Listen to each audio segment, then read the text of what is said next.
একটা বড়সড় আবহাওয়ার সতর্কতা রয়েছে। বিশেষ করে আগামী দুটো দিন অর্থাৎ ২০ এবং ২১শে মার্চ ২০২৬ পশ্চিমবঙ্গ এবং তার আশেপাশের অঞ্চলের জন্য কিন্তু বেশ গুরুত্বপূর্ণ।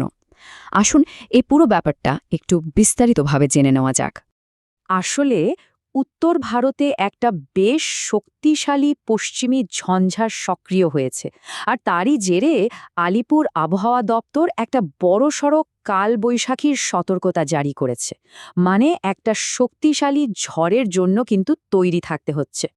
আর এটাকে কিন্তু সাধারণ ঝড় বৃষ্টি ভাবলে একদমই ভুল হবে। হাওয়ার গতিবেগ ঘণ্টায় ৬০ থেকে ৭০ কিলোমিটার পর্যন্ত পৌঁছে যেতে পারে। বুঝতেই পারছেন, এটা বেশ চিন্তার বিষয়। তাই ব্যাপারটা হালকাভাবে নেওয়ার কোনো সুযোগই নেই। আচ্ছা, তাহলে আগামী ৪৮ ঘণ্টায় ঠিক কোন জায়গায় কি হতে পারে? চলুন প্রথমেই দক্ষিণবঙ্গের ছবিটা একবার দেখে নিই।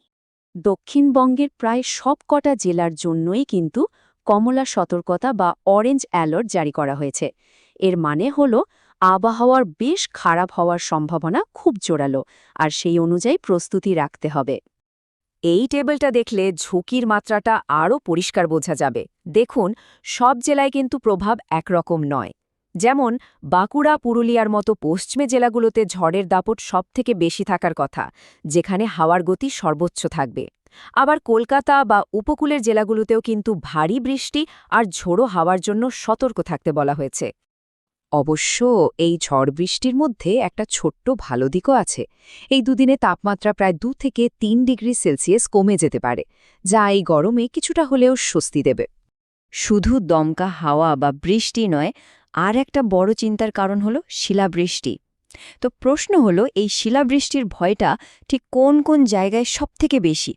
পূর্বাভাস বলছে দক্ষিণবঙ্গের এই ৮টা জেলায় শিলাবৃষ্টির আশঙ্কা কিন্তু বেশ জোরালো। আর এটা হলে ফসল এবং অন্যান্য সম্পত্তির ক্ষতির পরিমাণ আরও বাড়তে পারে। তো এই গেল দক্ষিণবঙ্গের কথা। চলুন এবার একটু উত্তরবঙ্গের দিকে নজর রাখা যাক। দেখা যাক সেখানে পরিস্থিতিটা ঠিক কেমন হতে চলেছে। উত্তরবঙ্গের জন্য কিন্তু কমলা সতর্কতা জারি করা হয়েছে, আর সেখানে মূল ভয়টা হলো অতি ভারী বৃষ্টি। এই টেবিলটা দেখলেই উত্তরবঙ্গের ছবিটা স্পষ্ট হয়ে যায়। দার্জিলিং বা জলপাইগুড়ির মতো ওপরের দিকে জেলাগুলোতে যেমন খুব ভারী বৃষ্টির সাথে শিলাবৃষ্টির আশঙ্কা রয়েছে, তেমনি দিনাজপুর বা মালদার মতো জেলাগুলোতেও কিন্তু বজ্রবিদ্যুৎ সহ মাঝারি থেকে ভারী বৃষ্টি আর দমকা হাওয়া বইতে পারে। তবে এই ঝড় কিন্তু শুধু পশ্চিমবঙ্গের মধ্যে সীমাবদ্ধ থাকছে না। এটা আসলে একটা বেশ বড়সড় আঞ্চলিক সিস্টেম, যেটা ধীরে ধীরে পূর্ব দিকে এগোবে। এই স্লাইডটা দেখলে ঝড়ের গতিপথটা একদম পরিষ্কার হয়ে যাবে। শুরু হচ্ছে পশ্চিমবঙ্গ থেকে, এরপর ২০ তারিখ রাতেই এটা বাংলাদেশে ঢুকবে, এবং তারপর এর প্রভাব পড়বে উত্তর পূর্ব ভারতের রাজ্যগুলিতে। পূর্বাভাস যা বলছে তাতে ঝড়টা যখন বাংলাদেশের ওপর দিয়ে যাবে, তখন এর প্রভাব ব্যাপক হতে পারে। এর পথে একাধিক বিভাগ পড়বে, আর ক্ষয়ক্ষতির আশঙ্কাও করা হচ্ছে, যাকে বলে রীতিমতো তাণ্ডব। তাহলে বিষয়টা হলো, ঝড়টা প্রথমে বাংলাদেশের উত্তর আর পূর্বের বিভাগগুলোতে প্রভাব ফেলবে। তারপর ২১ তারিখ রাতের দিকে সেটা আরও দক্ষিণে সরে এসে ঢাকা বা চট্টগ্রামের মতো বড় শহরগুলোর উপরেও আছড়ে পড়তে পারে। বাংলাদেশ পেরিয়েও কিন্তু এই সিস্টেমটা থামছে না। এরপর এটা ভারতের উত্তর পূর্বের রাজ্যগুলোর দিকে এগোবে, আর সেখানেও তীব্র আবহাওয়া তৈরি করবে। আর এর প্রভাবটা সবচেয়ে বেশি অনুভূত হবে গভীর রাতের দিকে।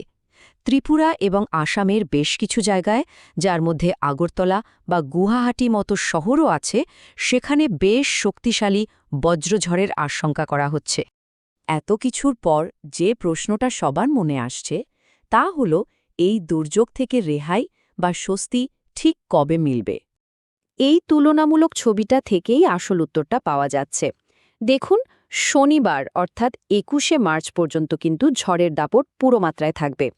তবে ভালো খবরটা হলো, ২২শে মার্চ রবিবার থেকে পরিস্থিতির কিন্তু একটা বড়সড় উন্নতি হবে। তার মানে রবিবার থেকে দক্ষিণবঙ্গ বা ঝাড়খণ্ডের ঝুঁকি অনেকটাই কমে আসবে।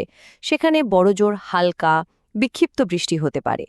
ঝড়ের মূল প্রভাবটা তখন উত্তরবঙ্গ, মানে ধরুন দার্জিলিং, জলপাইগুড়ি আর উত্তর পূর্ব ভারতের কিছু অংশে সীমাবদ্ধ থাকবে।